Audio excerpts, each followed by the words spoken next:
This thought to be Neolithic monument on the Shropshire Staffordshire border near Norton in Hales is today's subject. So let's make our way to the Devil's Ring and Finger.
I wonder when the last time that treehouse was used by kids. Looks like a long time ago.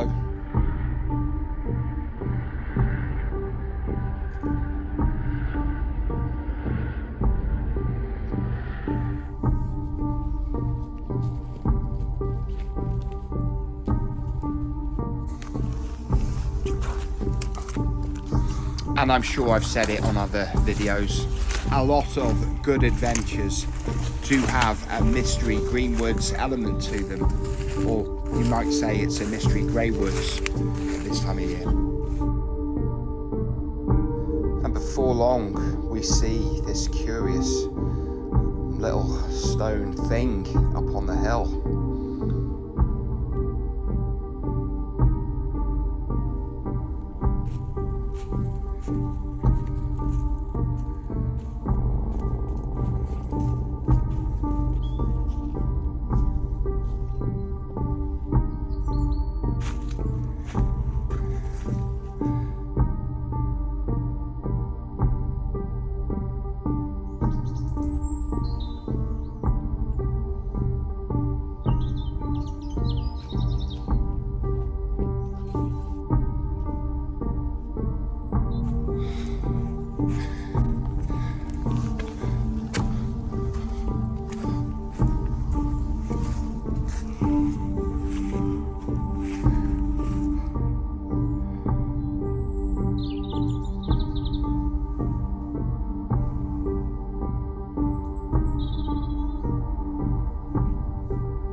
Hello and welcome back to Third Rate Content, fellow adventurers of the arcane and ancient.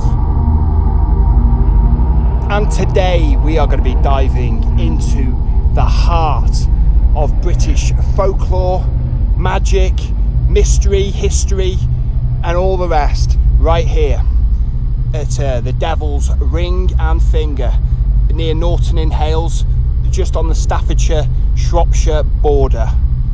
And today's adventure was suggested to us by a third-rate content viewer, Charlottevslife. Thank you, Charlotte, for introducing us to this enigmatic site.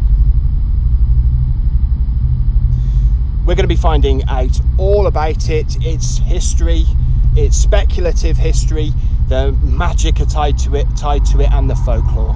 So buckle up, and I'll see you out here.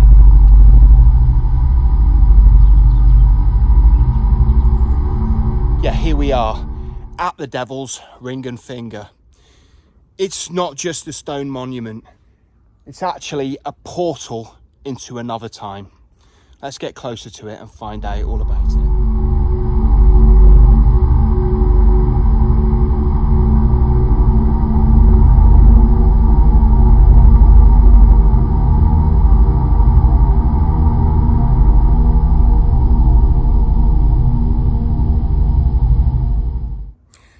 Archaeologists believe these stones might have once been part of a chambered tomb or stood as sentinel figures in a ritual landscape.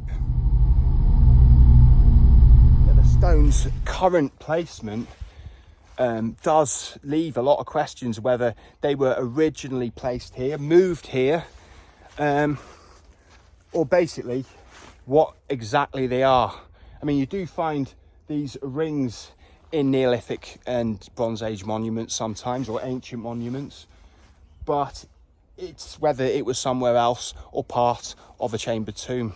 We just don't know. All we can do is speculate on this. Yeah, some people say they were moved here in medieval times, while others say they were always here. But I mean, when you look at some of the liching on here, it looks ancient, and sometimes these lichens can be as old as the actual stone or not far off the same age. So, you know, it does add to its mystery and antiquity somewhat.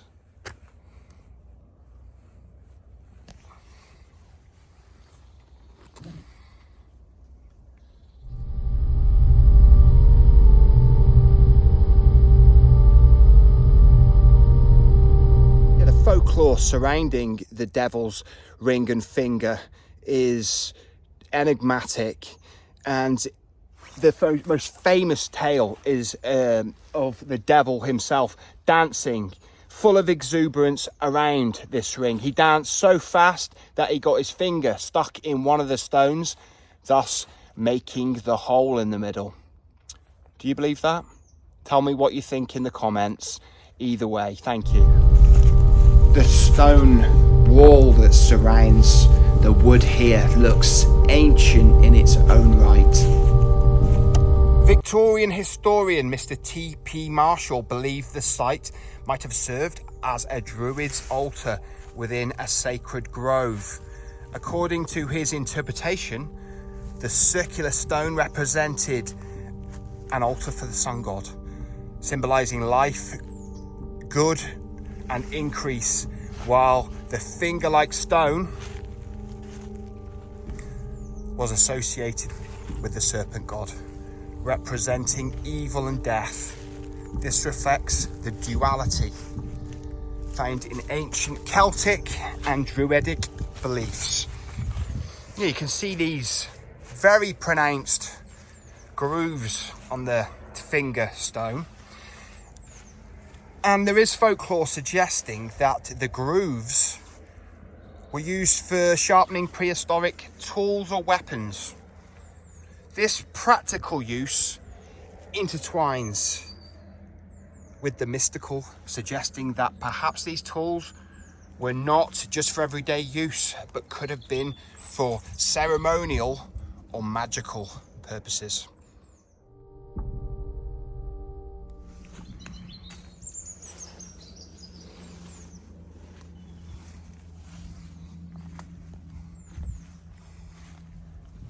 Some archaeologists do speculate that this stone with the hole in could have been part of a chambered tomb, and this porthole could have been used as the entrance to it, or a portion of its entrance. Of course, this is just speculation, we don't know.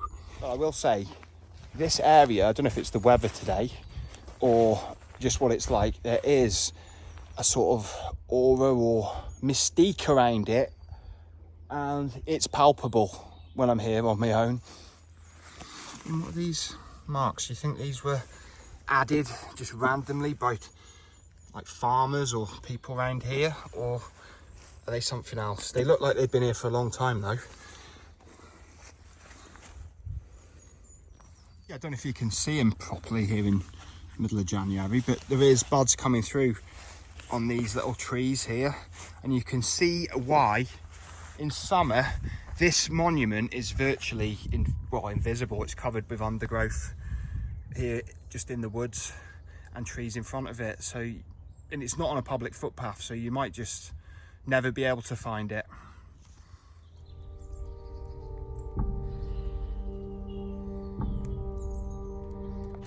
Yeah, all these folk tales and stories, some of them might be based in archaeological fact or, you know, historical fact, while some have just grown up and, like a lot of local lore stories, keep getting told and added to and exaggerated, and that could be the origin of some of them.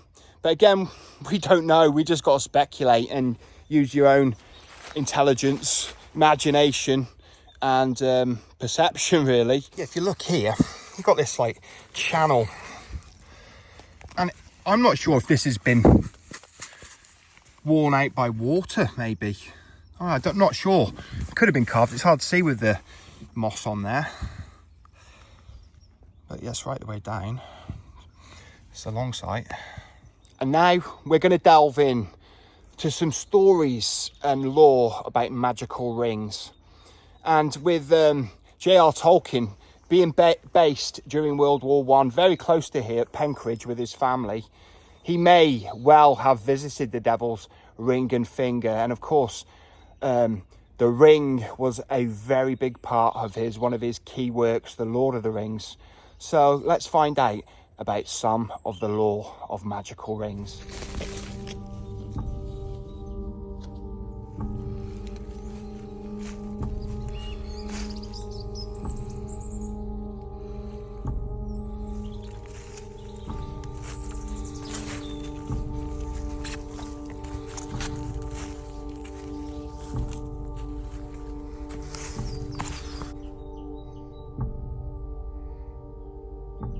The theme of magical rings across the world have been symbols of immense power, protection, or even doom. The Ring of Gyges from Greek mythology, granting invisibility, echoes in Tolkien's One Ring. Could this hole have been a muse for Tolkien, a symbol of the magical portals he so vividly described? Or consider Draupnir from Norse myth, Odin's ring that multiplied wealth. Did Tolkien, walking these lands, think of the rings in his Middle Earth that could similarly influence destiny?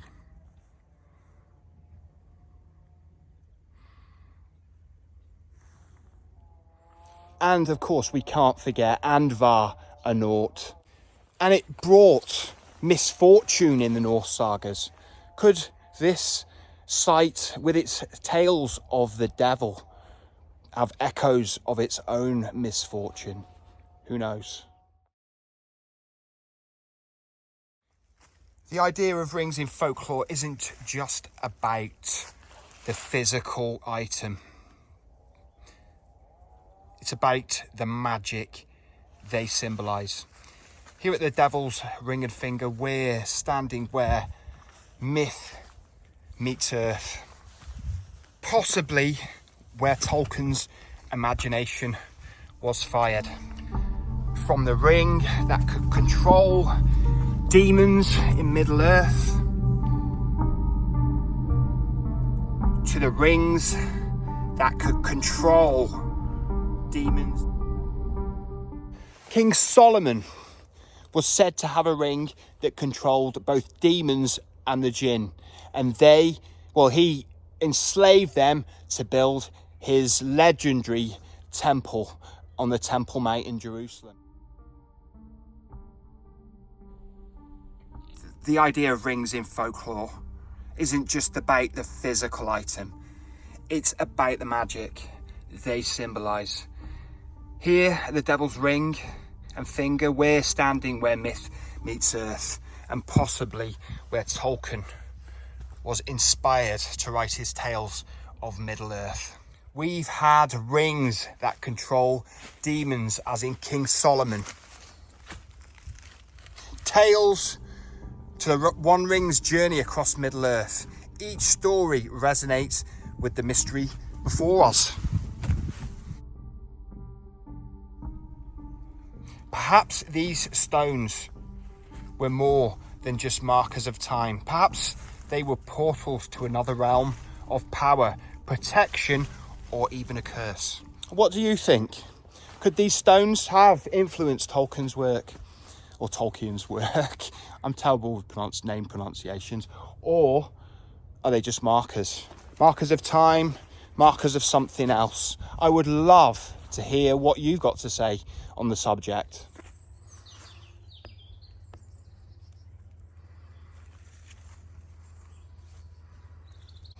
Now I would like to hear from you. Do you believe in the magic of the ancient stones? Have you ever had experiences here or at places like it? And do you feel the weight of history, mystery, mythology and magic weighing down on you when you're at somewhere like this? I'd love to hear your stories and thoughts. Thanks. Yeah, so it'd be great if you'd comment down below. Thank you in advance.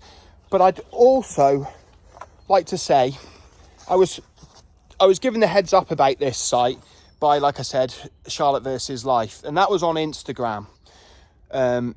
She just messaged me. But what I'm just saying to all viewers is I'm on Instagram. I've been on there for a little while, but I didn't use it. It's a bit like Facebook, but I hate Facebook, so I never use that.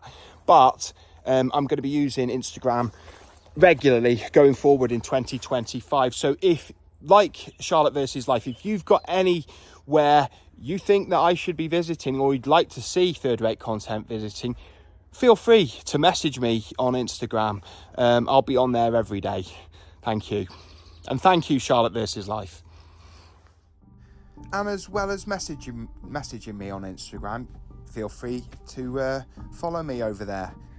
I don't know what I'm really doing on Instagram. Very much like I don't know what I'm doing on YouTube. Yeah, and places like this, a site like this that has been here for possibly, 6,000 years or longer. How many people have been here? Not just J.R.R. Tolkien. I mean, how many and what types of people? We're just one of possibly thousands and thousands. But it's, it's continuity and it's historical continuity, and I love it. But that's it for third-rate content today. Thanks for joining us. It's been an absolutely magical visit. I love them all, but this one, really special. So again, thanks Charlottevslife for this one. And we'll be doing plenty more coming up. Hope we get some sunny days. But like I say, if I don't see you soon, I'll see you 3 times as soon. Like I said, hit the notification bell if you want to stay updated on all third-rate content's goings on. I'd love to hear from you, so if you'd like to comment, get commented. But we have got loads planned for 2025.